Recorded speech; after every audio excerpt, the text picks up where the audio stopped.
بسم اللہ الرحمن الرحیم۔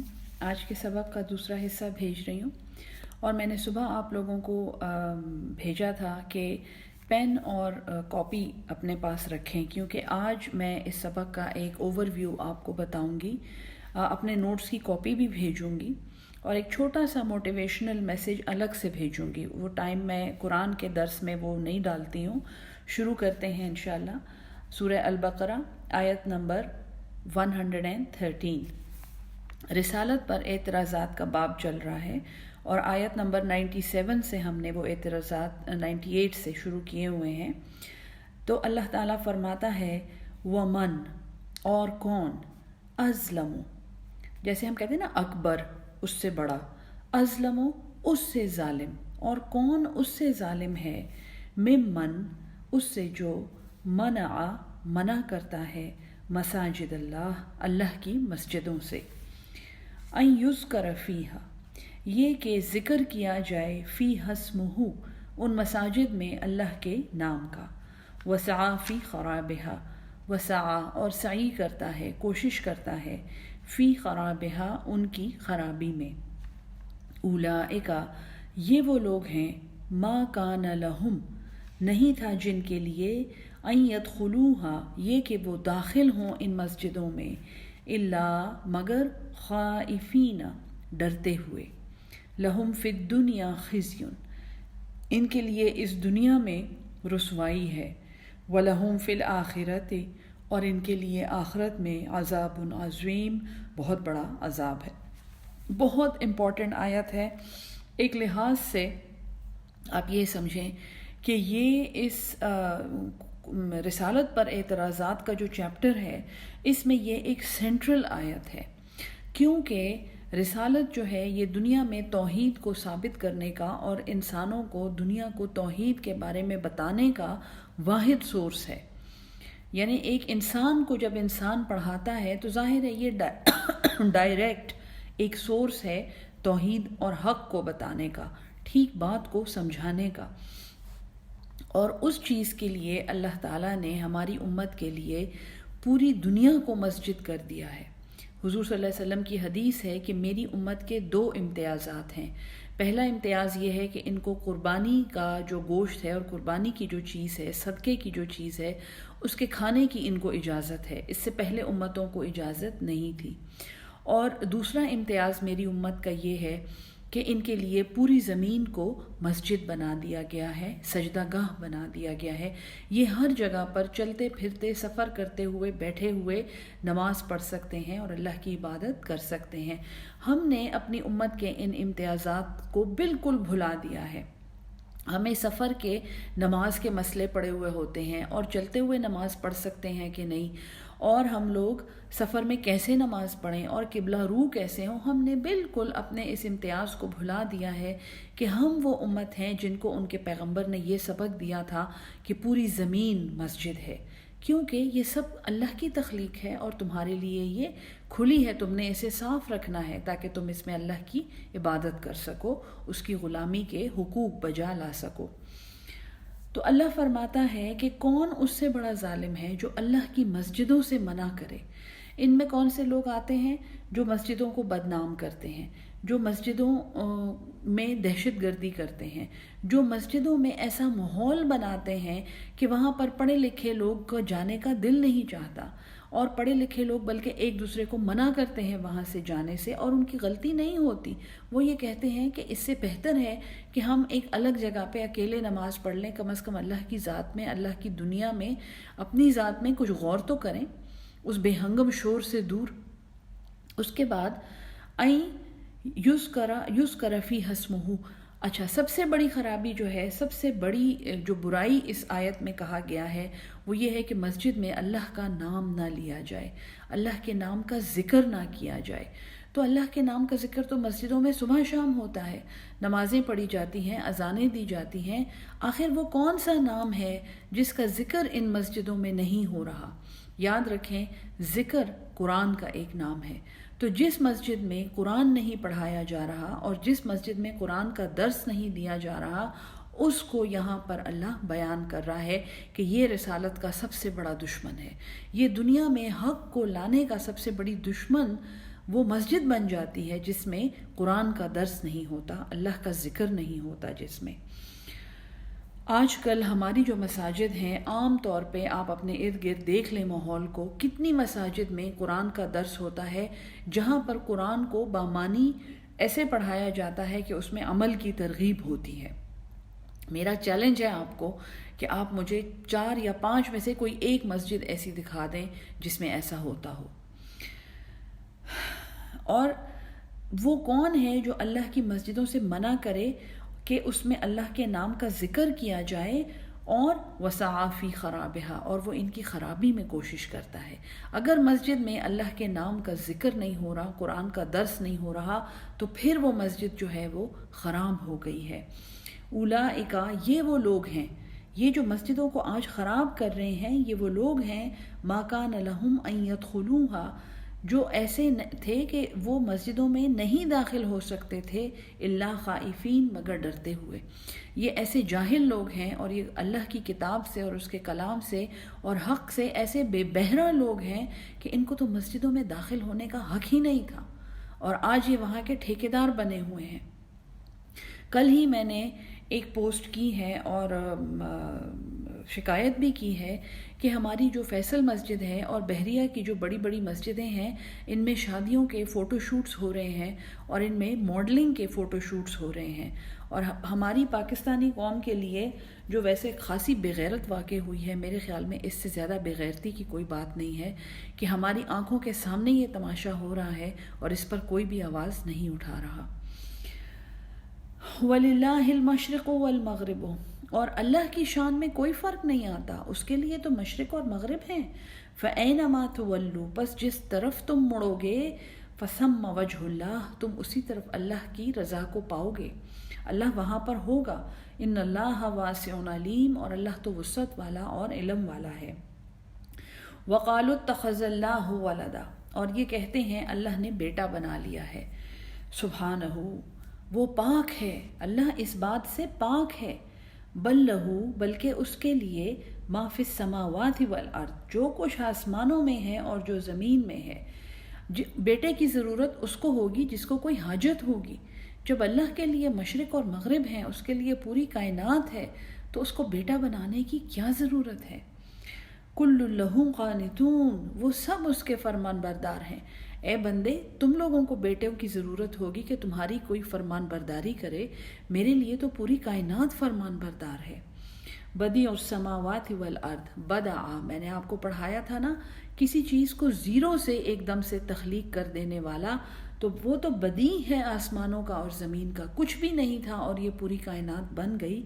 وَإِذَا قَضَى أَمْرًا، اور جب وہ فیصلہ کرتا ہے کسی امر کا، فَإِنَّمَا، پس بے شک، یقول لہو، وہ کہتا ہے اس کو، کن، ہو جا، فیکون، پس وہ ہو جاتی ہے.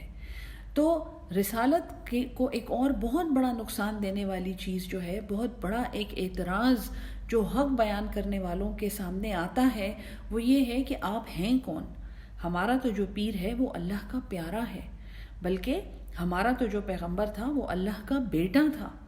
نصرانی یہ کہتے ہیں، اور یہود کیا کہتے ہیں، ہمارے حضرت عزیر جو تھے وہ اللہ کے بیٹے تھے. تو آپ کون ہوتے ہیں ہمیں حق پڑھانے والے؟ ہم تو ایسے ایسے لوگوں کو جانتے ہیں جو اللہ کے اتنے پیارے ہیں اور اللہ کے اتنے نزدیک ہیں. اس سے بڑا نقصان، اس سے بڑا اعتراض اور اس سے بڑی مشکل کسی حق پرست کو نہیں پیش آ سکتی جب اس کو یہ کہا جائے کہ ہم تو اللہ کے ایک پیارے کے ہاتھ پر بیت ہیں جو ہماری نمازیں معاف کروا چکا ہے، اور پھر آپ ان کا اعتراض نہیں توڑ سکتے ہیں. وقال الذین، اور کہا ان لوگوں نے، لا یعلمون، جن کو کوئی علم نہیں ہے، جنہیں کتاب کا کوئی علم نہیں ہے، لولا یکلمنا اللہ، اللہ ہم سے بات کیوں نہیں کرتا، او تأتینا، یا تم لے آؤ، آیتن، کوئی نشانی، ہمیں ایک معجزہ دکھا دو، ہمیں ایک کرامت دکھا دو. کذالک، اسی طرح، قال الذین، کہا تھا ان لوگوں نے، من قبلہم، جو ان سے پہلے تھے، مثل قولہم، ان کی اسی بات جیسا.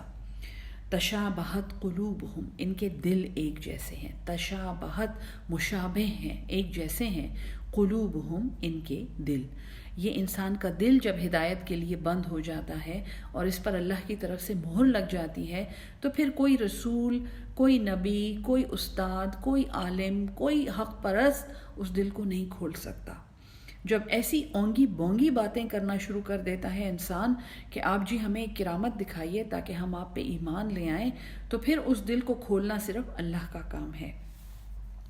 قد بینا الآیات، تحقیق ہم نے بیان کر دی ہیں نشانیاں، لقوم یوقنون، اس قوم کے لیے جو یقین رکھتی ہے، یعنی کہ دل میں سب سے پہلے ایمان بالغیب ہوگا اور یقین ہوگا اللہ کی ذات کا اور آخرت کا، اس کے بعد اللہ کی باتیں سمجھ آئیں گی۔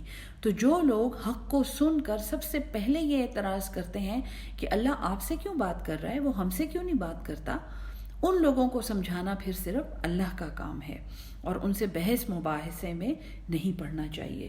انا ارسلناکا، بے شک ہم نے آپ کو بھیجا ہے، بالحق، حق کے ساتھ، یہ تسلی ہے، بشیرن، بشارت سنانے والا، خوشخبری سنانے والا، ونذیرن، اور انذار دینے والا، ڈرانے والا، ولا تسألو، اور آپ سے نہیں سوال کیا جائے گا، اے نبی تم سے سوال نہیں کیا جائے گا، اے حق کو بیان کرنے والے آپ سے سوال نہیں کیا جائے گا، عن اصحاب الجحیم، جہنمیوں کے بارے میں، ولن تردا، اور ہرگز نہیں ہوں گے، تردا تم سے راضی، ان کا تم سے، الیہود یہود، ولن نصارا، اور نہ ہی نصرانی، حتیٰ یہاں تک کہ تتبع تم پیروی کرو، تم اتباع کرو، ملتہم ان کی ملت کا، دینہم نہیں آیا ہے، ملتہم ان کے طریقے کا، ان کی حکومت کا، ان کے حکم کا،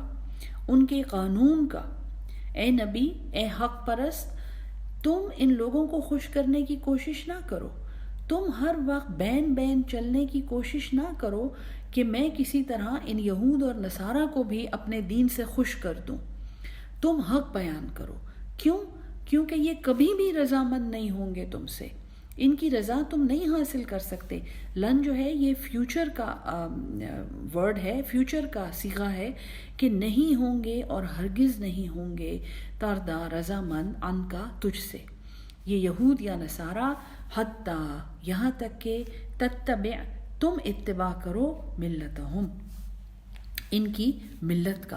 انہوں نے یہ جو ڈھکوسلے بنائے ہوئے ہیں اور یہ جو سسٹمز بنائے ہوئے ہیں اور یہ حکومتیں اور یہ قانون اور یہ طریقے بنائے ہوئے ہیں، جب تک تم ان کا اتباع نہیں کرو گے یہ تم سے راضی نہیں ہوں گے، اور یہ تمہیں اسی طرح تنگ کرتے رہیں گے اور اذیتیں دیتے رہیں گے اور تمہارے راستے میں رکاوٹیں کھڑی کرتے رہیں گے اور تمہیں یہ کہتے رہیں گے کہ تم ہمارے راستے پر آ جاؤ۔ تو اللہ تعالیٰ یہ کہتا ہے کہ قیامت تک یہ سلسلہ جاری رہے گا۔ قل، فرما دیجئے، ان ھدی اللہ، بے شک ہدایت تو اللہ کی ہے، جو ہدایت اللہ کی طرف سے ہے، ھو الھدی، وہی ہدایت ہے، وَلَئِنِ اتَّبَعْتَ، اور اگر تم نے پیروی کی، اہواءہم ان کی خواہشوں کی۔ دیکھیے میں نے اسی لیے کہا نا، اوپر دین نہیں آیا تھا، ملت آیا تھا، ان کی ملت کا اگر تم نے اتباع کیا، ان جیسی حکومتیں بنائی، ان جیسے سسٹمز بنائے، ان جیسے اسکول بنائے، ان جیسی تعلیم دی اپنے بچوں کو، اور دین سے ان کو بے بہرا رکھا، قرآن سے انہیں بے بہرا رکھا، تو اگر تم نے اتباع کیا، اہواءہم، ہوا کا مطلب ہے خواہشیں، جن کا حق سے کوئی تعلق نہیں ہوتا، ان کی جو ملتیں ہیں نا وہ صرف ان کی اپنی خواہشیں ہیں، ان کے جھوٹے خواہشیں ہیں وہ ساری۔ اگر تم نے ان خواہشوں کا اتباع کیا، بعد الذی، بعد اس کے، جاءک من العلم، آ گیا تیرے پاس علم، تیرے پاس یہ قرآن آ گیا، ما لک من اللہ، نہیں ہے تیرے لیے اللہ کی طرف سے، من ولی ولا نصیر، نہ ہی کوئی دوست اور نہ ہی کوئی مددگار۔ اللہ قرآن میں قیامت تک وعدہ فرما رہا ہے کہ اگر ان یہود اور نصارہ، یہ تو اہل کتاب ہیں، کفار تو بہت دور کی بات ہیں، اہل کتاب کی خواہشوں کا اگر تم نے اتباع کیا، انہوں نے جب تمہارے سر پہ ڈنڈا رکھ کر کہا کہ تم دہشت گرد ہو، اور تم نے بھی یہ کہنا شروع کر دیا کہ ہاں ہمارا دین دہشت گردی کا سبق پڑھاتا ہے، تو یاد رکھو کہ تمہارے لیے پھر اللہ کی طرف سے کوئی مددگار نہیں ہے، اور اللہ کی طرف سے تمہارے لیے کوئی دوست نہیں ہے، تمہیں پھر اللہ سے کوئی نہیں بچا سکتا، یعنی تم ان سے بھی بدتر ہو گئے ہو۔ ہم لوگ یہ سمجھتے ہیں کہ اگر ہم ان کی بات مان کے ان کے قریب ہو جائیں گے تو شاید ہم انہیں اپنے دین سے امپریس کر دیں گے۔ اللہ یہاں پہ ہمیں یہ سمجھا رہا ہے کہ دین کو بیان کر کے خاموشی سے الگ ہو جانا ہے، اس کے بعد یہ مانے یا نہ مانے وہ اللہ کے ہاتھ میں ہے۔ ان کو جج کرنا اور ان کو خوش کرنے کے لیے ان کے طریقے اپنانا جو ہے وہ دین کے، قرآن کے منافی ہے، یاد رکھیں۔ الذین آتیناہم الکتاب، جن لوگوں کو عطا کی ہے ہم نے کتاب، یتلونہ، وہ تلاوت کرتے ہیں اس کی، حق تلاوتی ہی، جیسے تلاوت کرنے کا حق ہے۔ اور قرآن کا حق میں نے آپ کو پڑھایا تھا، اس کو ماننا، اس کو پڑھنا، اس کو سمجھنا، اس پہ عمل کرنا اور اس کو آگے پڑھانا، یہ حق تلاوت ہے۔ اولئک، یہی وہ لوگ ہیں، یؤمنون بہ، جو ایمان رکھتے ہیں اس کتاب پر، ومن یکفر بہ، اور جو انکار کرے گا اس کا، فاولئک ھم الخاسرون، تو وہی خسارہ پانے والے ہیں۔ یہاں پر رسالت کے اعتراضات میں اور البقرہ میں اللہ تعالیٰ واپس بنی اسرائیل کو خطاب کر رہا ہے، کیونکہ یہاں پہ ایک چیپٹر پورا ہو گیا ہے جہاں پر ہمیں یہ سمجھا دیا گیا ہے کہ توحید کیا ہے، بنی اسرائیل کو کون سی توحید پڑھائی گئی تھی اور انہوں نے اس کے ساتھ کیا ضد کی تھی، اور پھر انہوں نے رسالت پر کیا اعتراضات کیے تھے، اور جو یہود جیسی اور بنی اسرائیل جیسی نافرمان، مغضوب اور ظالم قومیں ہوتی ہیں وہ کیسے کیسے اعتراضات کرتی ہیں رسالت پر۔ تو اللہ دوبارہ بنی اسرائیل کو ایڈریس کرتا ہے، یا بنی اسرائیل اذکروا نعمتی التی، اے بنی اسرائیل یاد کرو میری نعمت وہ جو انعمت علیکم، میں نے انعام کی تھی تم پر، وَأَنِّي فَضَّلْتُكُمْ عَلَى الْعَالَمِينَ، اور میں نے فضیلت دی تھی تمہیں تمام جہان والوں پر۔ اور اب ایک آیت آ رہی ہے، آیت نمبر 123۔ یہ آیت جو ہے، اس سے پہلے ہم آیت نمبر 48 پڑھ چکے ہیں البقرہ کی، بالکل ایسی آیت ہے وہ، صرف اس میں اور اس میں چھوٹا سا ایک فرق ہے جو میں آپ کو پڑھاؤں گی۔ وَاتَّقُوا، اور ڈرو، یومن، اس دن سے، لا تجزی نفس عن نفس، ایک جان بھی دوسری جان کا بدلہ نہیں بنے گی، ہر جان اپنا بدلہ پائے گی، شیئن، کچھ بھی، ولا یقبل منہا، اور نہیں قبول کیا جائے گا اس سے، عدل، کوئی بھی معاوضہ، ولا تنفعها، اور اسے کوئی نفع نہیں دے گی، شفاعت، کوئی بھی سفارش، ولا هم ينصرون، اور نہ ہی وہ مدد کیے جائیں گے۔ آیت نمبر 48 میں ہے، وَاتَّقُوا يَوْمًا لَا تَجْزِي نَفْسٌ عَن نَفْسٍ، ڈرو اس دن سے جب کوئی جان کسی جان کا بدلہ نہیں بنے گی، شَيْئًا وَلَا تَنْفَعُهَا شَفَاعَةٌ، اور وہاں پہ سفارش آئی ہے پہلے، اس کو نفع نہیں دے گی اس کی سفارش، وَلَا يُقْبَلُ مِنْهَا عَدْلٌ، اور نہ ہی ان سے کوئی معاوضہ قبول کیا جائے گا، وَلَا هُمْ يُنصَرُونَ، اور نہ ہی وہ مدد کیے جائیں گے۔ تو یہ لطیف سا ایک فرق ہے ان دو آیات میں، حالانکہ الفاظ ایک ہی ہیں۔ اور یہ فرق کیوں ہے؟ کیونکہ وہاں پر اللہ تعالیٰ بنی اسرائیل کو ابھی ان کی شرارتیں اللہ نے ساری یاد نہیں دلائی تھی، اللہ ان کو ڈائریکٹ خطاب کر رہا تھا کہ اے بنی اسرائیل، یاد ہے میں نے تمہیں یہ بتایا تھا کہ اس دن سے ڈرو جس دن کوئی جان کسی جان کا بدلہ نہیں بنے گی اور کوئی سفارش کسی کے کام نہیں آئے گی اور نہ ہی اس سے کوئی معاوضہ لیا جائے گا۔ اب اللہ تعالیٰ بنی اسرائیل کو ان کی ساری شرارتیں بتا چکا ہے، بلکہ ان پر لعنت بول چکا ہے، تو اللہ اب ان کو یہ کہہ رہا ہے کہ ڈرو اس دن سے جب کوئی جان کسی جان کا بدلہ نہیں بنے گی، اور سفارش تو تمہاری ختم ہو ہی چکی ہے، اب تو تم مغضوب قوم ہو، اب تو تم پہ لعنت بولی جا چکی ہے، تو وَلَا يُقْبَلُ مِنْهَا عَدْلٌ، اب تم جتنا بھی معاوضہ دو تمہیں چھوڑا نہیں جائے گا، اور ہاں تمہیں کوئی سفارش بھی کام نہیں آئے گی اور نہ ہی تمہاری مدد ہوگی۔ تو وہ جو preference of priority of action جو ہے وہ چینج ہو گیا ہے۔ یہ قرآن کی بڑی خوبصورت چھوٹی چھوٹی پیچیدگیاں ہیں جن کو اگر ہم غور سے دیکھیں تو قرآن ہمیں ایک بڑی خوبصورت لائٹ میں سمجھ آتا ہے کہ اللہ تعالیٰ کتنا انسان کی نفسیات کے مطابق بات کرتا ہے، اور جو چیز اس نے ابھی پڑھائی نہیں ہوتی ہے اس کا وہ چیلنج نہیں دیتا ہے، ہاں جو وہ پڑھا چکا ہوتا ہے پھر اس کا چیلنج دیتا ہے وہ۔ اور اب بڑا ہی ایک زبردست چیپٹر اس پارے کے اینڈ میں حضرت ابراہیم کا شروع ہوتا ہے. ہم لوگوں نے توحید پڑھ لی، پھر حضرت آدم کی تخلیق ہم نے اس میں پڑھی، پھر بنی اسرائیل کو خطاب کیا گیا اور جو ان پہ نعمتیں ہوئی ہیں وہ پڑھائی گئیں، اور پھر جو انہوں نے شرارتیں کی تھیں وہ ساری پڑھائی گئیں، جو انہوں نے کفران نعمت کیا تھا وہ پڑھایا گیا. پھر جو رسالت پر اعتراضات تھے اللہ تعالیٰ نے وہ پڑھائے ڈیٹیل میں، اور پھر بنی اسرائیل کو خطاب کر کے کہا کہ میں تمہیں چھوڑوں گا نہیں. ہر قوم کو یہ خطاب ہے، لیکن چونکہ بات بنی اسرائیل سے شروع ہوئی تھی تو اس قوم کو کہا جا رہا ہے کہ تم نے بہت نعمتیں لیں اور بہت نعمتوں کا انکار کیا، اور اللہ کے کلام میں تم نے بہت کتمان حق کیا، اسے چھپایا، تلبیس حق کیا، اسے باطل کے لبادے پہنائے، تم نے اللہ کے کلام میں تحریفیں کی، تم نے اللہ کی طرف سے ملنے والی گواہی کو چھپایا، اور تم نے رسالت کے راستے میں مشکلات کھڑی کی. اور یہ ساری باتیں کرنے کے بعد اللہ تعالیٰ ایک ایسے پیغمبر کی مثال دے رہا ہے جس کو بنی اسرائیل اور نصارہ اور مسلمان سارے ان کو پیغمبر مانتے ہیں، اور وہ ہیں حضرت ابراہیم علیہ السلام. یعنی کہ اگر ایک پرفیکٹ انسان جس کی مثال یہاں پہ توحید اور رسالت کے بیک گراؤنڈ میں دینی چاہیے تھی تو وہ حضرت ابراہیم علیہ السلام ہے. حضرت آدم کے بعد ان کا حق ہے کہ ان کا نام یہاں پہ آئے. وہ ہمارے نبی صلی اللہ علیہ وسلم کے دادا ہیں. وہ حضرت اسحاق جن سے پوری بنی اسرائیل چلی ہے ان کے والد ہیں. وہ حضرت اسماعیل جن سے پوری بنو ہاشم چلی ہے ان کے والد ہیں. وہ حضرت ہاجرہ کے جن کی دعا سے اور جن کی محنت سے آب زمزم کا چشمہ جاری ہوا تھا ان کے ہسبینڈ ہیں. اور وہ حضرت سارہ کے جو حضرت اسحاق کی والدہ تھیں وہ ان کے ہسبینڈ ہیں. وہ آزر کے بیٹے ہیں جو بت تراشتا تھا اور بت بیچتا تھا، اور جس بادشاہ سے ان کا مقابلہ ہوا تھا اس کا نام نمرود تھا. تو حضرت آدم جیسے جلیل القدر اور زبردست پیغمبر کا بیان قرآن میں شروع میں ہی ہے، یہ سمجھانے کے لیے کہ یہ جو توحید اور رسالت ہم نے تمہیں پڑھائی ہے اس کی مثال کس انسان میں ہم تمہیں پرفیکٹلی دے سکتے ہیں. اللہ فرماتا ہے وَإِذِ ابْتَلَا و اور از جب، ابتلا مبتلا کرنا، آزمانا.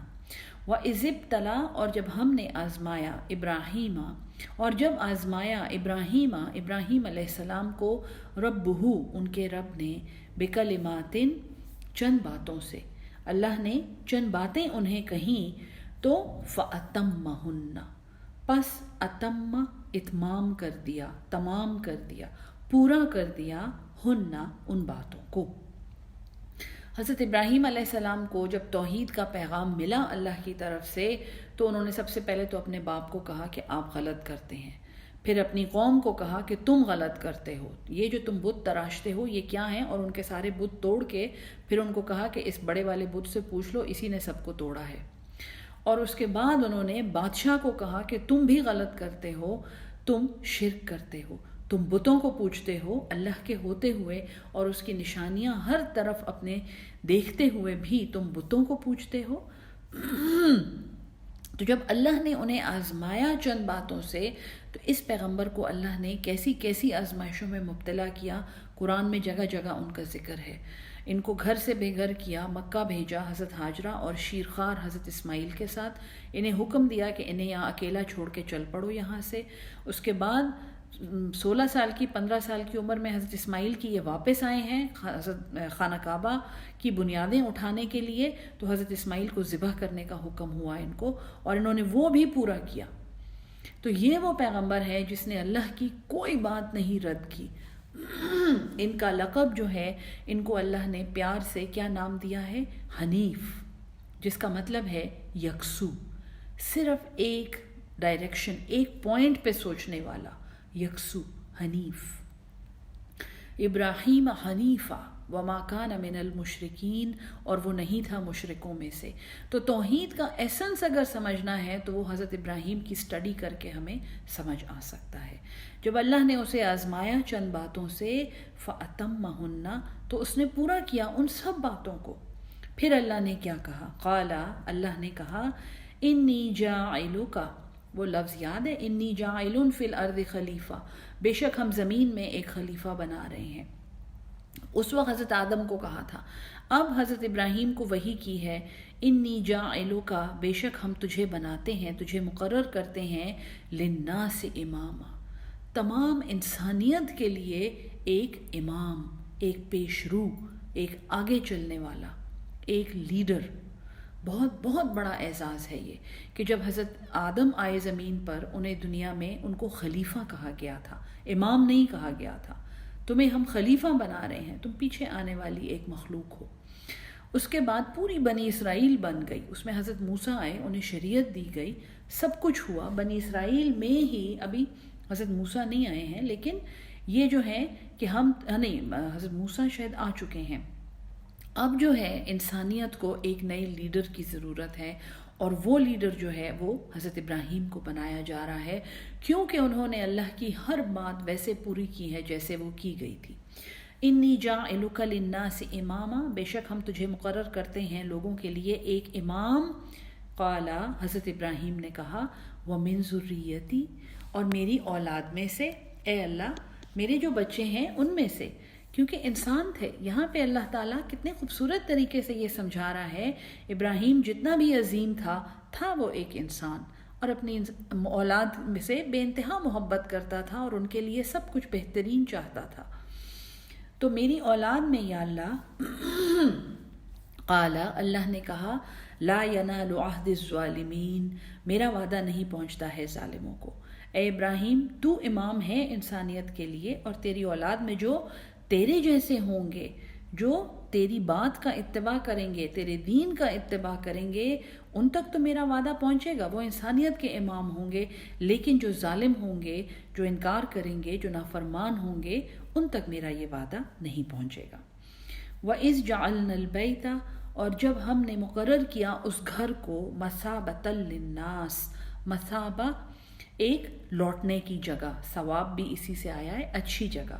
جب ہم نے اس گھر کو مقرر کیا لوٹنے کی جگہ لوگوں کے لیے، وَأَمْنًا، اور امن کی جگہ، وَاتَّخِذُوا، اور تم بناؤ، من مقام ابراہیم، مقام ابراہیم میں سے، مصلی، نماز پڑھنے کی جگہ۔ بہت بڑا اعزاز ہے یہ۔ اللہ کہتا ہے کہ وہ گھر جو ہے، جو حضرت آدم کے زمانے سے دنیا میں موجود تھا، زمین میں خانہ کعبہ کا نشان جو ہے یہ موجود تھا، طوفان نوح میں یہ پھر ٹوٹ گیا، ختم ہو گیا، لیکن اس کی بنیادیں تھیں، اور قرآن سے ہمیں پتہ چلتا ہے کہ وہ بنیادیں پھر حضرت ابراہیم نے اٹھائی ہیں۔ تو جب ہم نے اس گھر کو مقرر کیا لوگوں کے لوٹنے کے لیے ایک جگہ اور امن کی جگہ، تو اے لوگو جو اس جگہ پر بار بار لوٹتے ہو، مقام ابراہیم کو نماز کی جگہ بناؤ۔ یعنی حضرت ابراہیم کو قیامت تک یہ اعزاز دیا گیا کہ اے ابراہیم، وہ پتھر جہاں پہ رکھا ہوا ہے، جس پہ آپ کے مبارک پاؤں تھے جب آپ اس کی تعمیر کر رہے تھے، وہ پتھر جو ہے ہر 7 چکر لگانے کے بعد اس پتھر کی سیدھ میں سب نے دعا کرنی ہے اور نفل پڑھنی ہے، نماز پڑھنا ہے۔ یہ واجب 2 نفل ہیں جو ہم طواف کے بعد پڑھتے ہیں، اور مقام ابراہیم کی سیدھ میں، جو خانہ کعبہ کی سیدھ ہے، اسی میں وہ پڑھے جاتے ہیں۔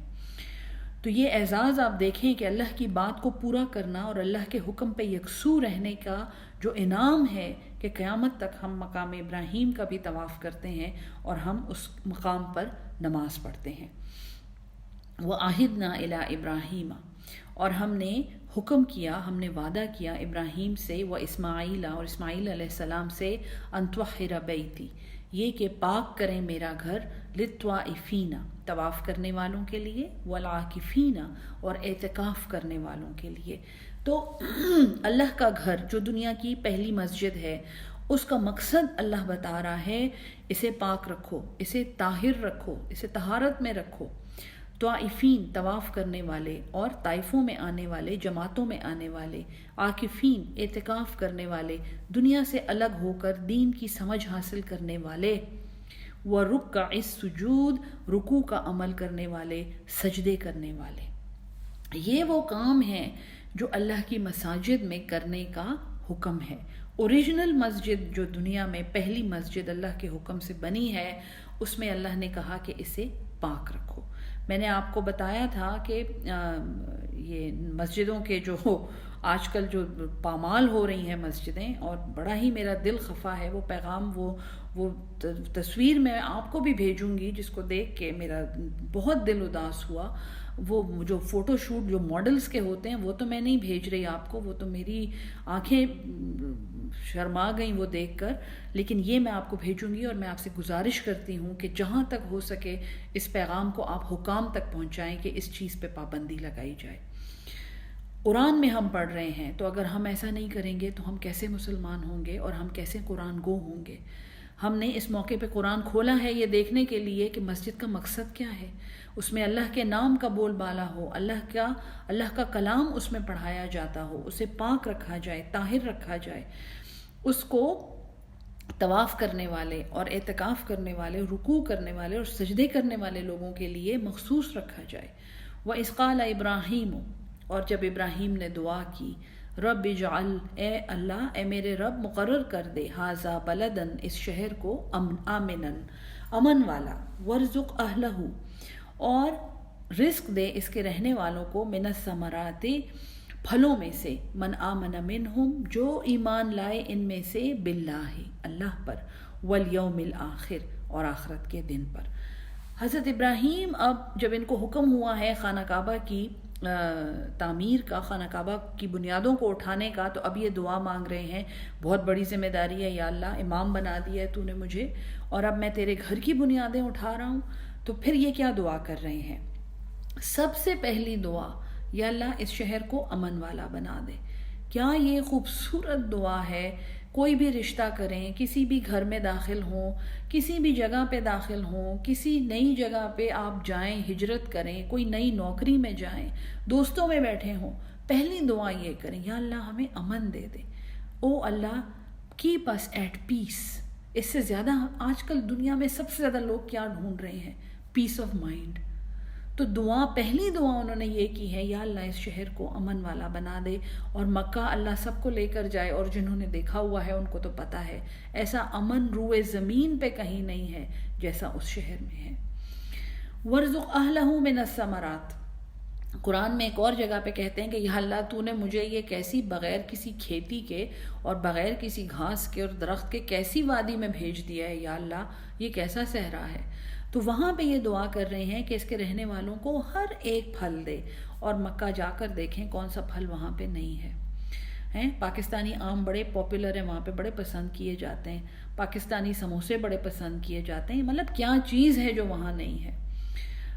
اور اب ان حضرت ابراہیم کا یہ خلوص دیکھیں اور ان کا حنیف ہونا دیکھیں کہ اللہ نے کہا نا کہ میرا جو وعدہ ہے، لا ینال عہد الظالمین، ہاں میرا وعدہ ظالموں کو نہیں پہنچتا. تو اب جب یہ دعا کر رہے ہیں تو یہ کہتے ہیں من آمن منہم باللہ وبالیوم الآخر، یا اللہ یہ اچھی اچھی چیزیں ان کو دے جو ایمان لاتے ہیں ان میں سے اللہ پر اور آخرت کے دن پر. اللہ فرماتا ہے قال ومن کفر، اور جس نے کفر کیا، فَأُمَتِّعُهُ قَلِيلًا، تو اسے بھی میں فائدہ دوں گا تھوڑا سا. اے ابراہیم یہ سارے میرے بندے ہیں، ان سب کو میں فائدہ دوں گا. أُمَتِّعُهُ، پھر نعمت نہیں کہا، متاع دوں گا، ان کو فائدہ دوں گا، ان کو سامان دوں گا میں دنیا میں رہنے کا. قلیلاً، پھر تھوڑا سا ان کے گزارے لائق.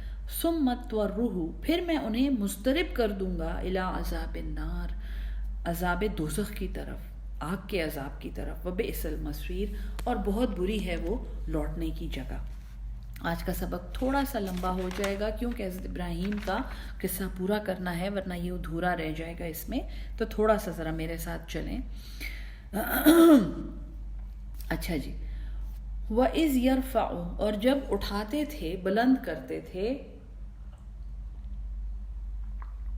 ابراہیم القواعد، حضرت ابراہیم علیہ السلام وہ بنیادیں، قاعدہ بنیاد کو کہتے ہیں، قاعدہ بیس کو کہتے ہیں. یہ جیسے ہم بیٹھتے ہیں نا تو اس کو بھی قاعدہ کہتے ہیں. تو جب ابراہیم وہ بنیادیں اٹھاتے تھے، بنیادیں پہلے سے موجود تھیں. میں نے آپ کو بتایا نا کعبہ کی بنیادیں جو ہیں، جب سے دنیا بنی ہے، زمین بنی ہے، کعبہ کی جگہ مخصوص ہے اور یہ نشان جو ہے یہ دنیا میں موجود ہے.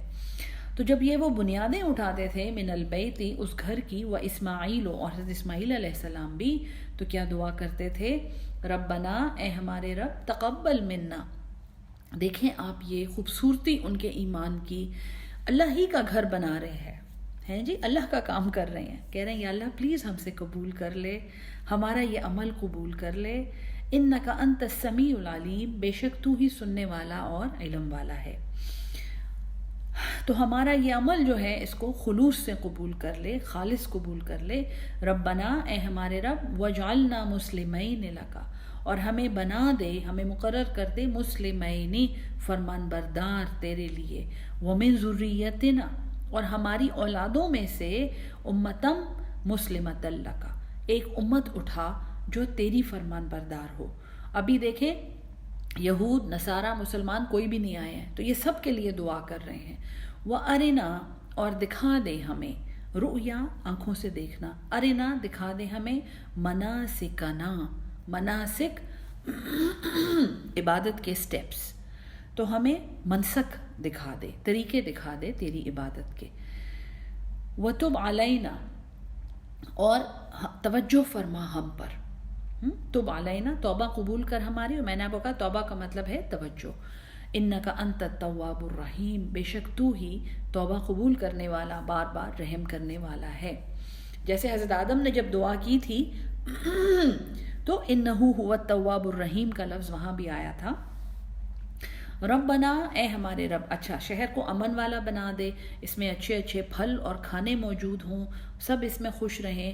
پھر انہوں نے کہا ہمارا جو اب تیرا گھر بنا رہے ہیں یہ عمل قبول کر لے، اور ہمیں اپنا فرمان بردار بنا دے، اور ہماری اولاد میں، ذریت میں ایک امت کو اٹھا جو تیری فرمان بردار ہو، ہمیں اپنی عبادت کے طریقے سکھا، ٹھیک ہے جی، اور ہماری توبہ قبول کر، ہم پر توجہ دے۔ پھر دعا مانگ رہے ہیں ربنا وابعث فیہم رسولا، اے میرے رب، دیکھیں کہہ رہے ہیں میں تو فلسطین سے آیا ہوں یا اللہ، ان میں ایک رسول اٹھا، منہم، جو ان میں سے ہو۔ یہ وہ دعا ہے جس کے جواب میں حضور صلی اللہ علیہ وسلم کی بعثت ہوئی ہے۔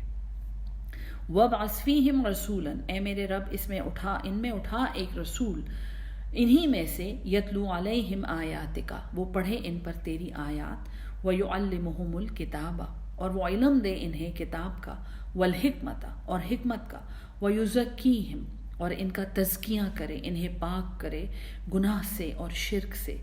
اِنَّكَ أَنْتَ الْعَزِيزُ الْحَكِيمُ، بے شک تو ہی زبردست ہے اور حکمت والا ہے۔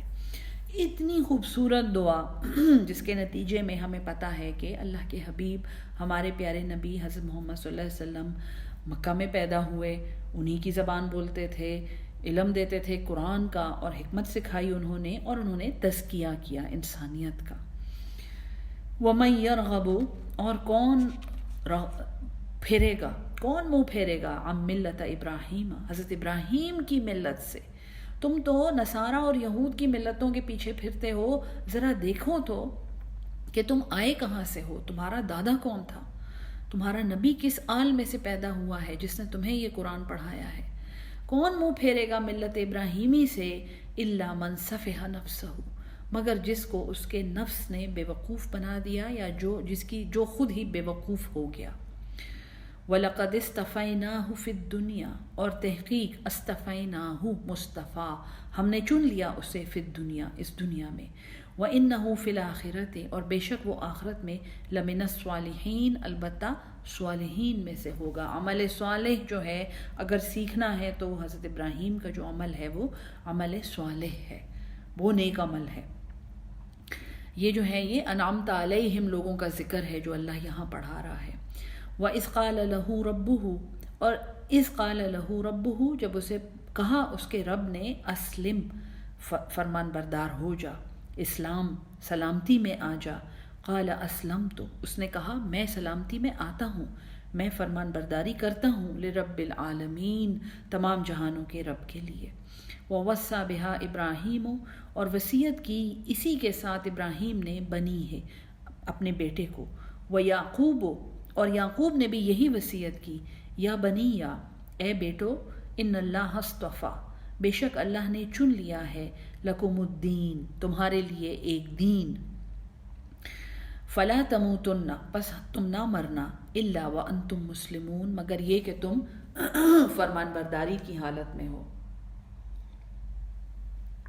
اس کے بارے میں غلط فہمی ہے کہ مرتے وقت کلمہ نصیب ہو گیا اور مرتے وقت کلمہ نہیں نصیب ہوا.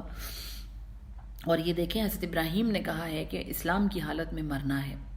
دیکھیں جی، بعض انتہائی معصوم اور نیک لوگ جو ہیں وہ فالج کے بعد مرتے ہیں، ان کی زبانیں مفلوج ہوتی ہیں. اگر وہ لا الہ الا اللہ یا اشہد ان لا الہ نہیں کہتے یا ان کی انگلیاں مفلوج ہوتی ہیں، وہ ایک انگلی شہادت میں نہیں اٹھاتے، تو کیا ان کی بخشش نہیں ہوگی؟ کسی غلط فہمی میں نہ رہیں. ہم پڑھ چکے ہیں کہ بخشش کی بنیاد کس چیز پر ہے. ام کنتم شہداء، کیا تم حاضر تھے؟ اذ حضر یعقوب الموت، جب حضرت یعقوب کی موت سامنے آئی تھی. اذ قال لبنیہ، جب انہوں نے اپنے بیٹوں کو کہا. ان کے بیٹے کون تھے؟ حضرت یوسف، بنیامین اور ان کے باقی 10 بھائی جو تھے. ما تعبدون من بعدی، کیا عبادت کرو گے میرے بعد؟ اب یہ سارے پیغمبر ہیں، یہ سارے بھائی بنی اسرائیل کے پیغمبر ہیں، اور ان کا باپ جب دنیا سے رخصت ہو رہا ہے اسے کیا فکر ہے کہ میرے بچے توحید پر ثابت قدم رہیں گے یا نہیں. کس چیز کی، کس کے فرمان بردار ہوگے میرے بعد؟ قالو، انہوں نے کہا، نعبد الہک، ہم تو فرمان بردار ہیں تیرے الہ کے، اللہ کے. وَإِلَٰهَ آبَائِكَ، اور تیرے باپ دادوں کے الہ کے، ابراہیم و اسماعیل و اسحاق، ابراہیم اور ان کا بیٹا اسماعیل اور اسحاق کا جس کا تو بیٹا ہے یعقوب. الہم واحد، ایک ہی الہ ہے. وَنَحْنُ لَهُ مُسْلِمُونَ، اور ہم اسی کے فرمان بردار ہیں. یعنی دنیا سے رخصت ہوتے ہوئے ماں باپ کو سب سے بڑی تسلی یہ ہو کہ ہم اپنی اولاد کو حق پر چھوڑ کر جا رہے ہیں، اللہ کا فرمان بردار چھوڑ کر جا رہے ہیں اولاد کو. تِلْکَ أُمَّةٌ قَدْ خَلَتْ، یہ ایک امت تھی جو گزر چکی ہے. لَهَا مَا كَسَبَتْ، اس کے لیے وہ ہے جو اس نے کمایا. وَلَكُمْ مَا كَسَبْتُمْ، اور تمہارے لیے وہ جو تم کماتے ہو. کتنی پیاری باتیں ہیں نا حضرت ابراہیم علیہ السلام کی. ایک دم سے دل میں ایک حرارت سی اٹھتی ہے کہ ہائے اتنے پیارے ہمارے دادا تھے، ہمارے نبی کے دادا تھے. تو اللہ یہی کہہ رہا ہے، یہ ایک امت ہے جو گزر گئی ہے، ان کے اعمال ان کے لیے تھے اور تمہارے لیے وہ ہے جو تم کماؤ گے. وَلَا تُسْأَلُونَ، اور تم نہیں پوچھے جاؤ گے، اما کانوا یعملون، جو وہ عمل کرتے تھے. وقالوا، اور یہ جاہل یہ کہتے ہیں، کونوا ہودن او نصارا، ہو جاؤ تم یہودی یا نصارا، تہتدوا، تو تم ہدایت پالو گے. قل، کہہ دیجئے، بل ملت ابراہیم حنیفا، بلکہ ہم تو اس ملت پر ہیں جو ابراہیم حنیف کی ہے. وما کان من المشرکین، اور وہ نہیں تھا مشرکوں میں سے. قولو، کہہ دیجئے، آمنا باللہ، ہم ایمان لائے اللہ پر. وما انزل الینا، اور جو اس نے ہماری طرف نازل کیا. وما انزل الی ابراہیم و اسماعیل و اسحاق و یعقوب والاسباط، اور جو اس نے نازل کیا ان سب کی طرف، والاسباط، اور ان کی اولادوں کی طرف. وما اوتی موسیٰ و عیسیٰ، اور جو دیے گئے تھے موسیٰ اور عیسیٰ. وما اوتی النبیون، اور جو دیا گیا تھا نبیوں کو، من ربہم، ان کے رب کی طرف سے.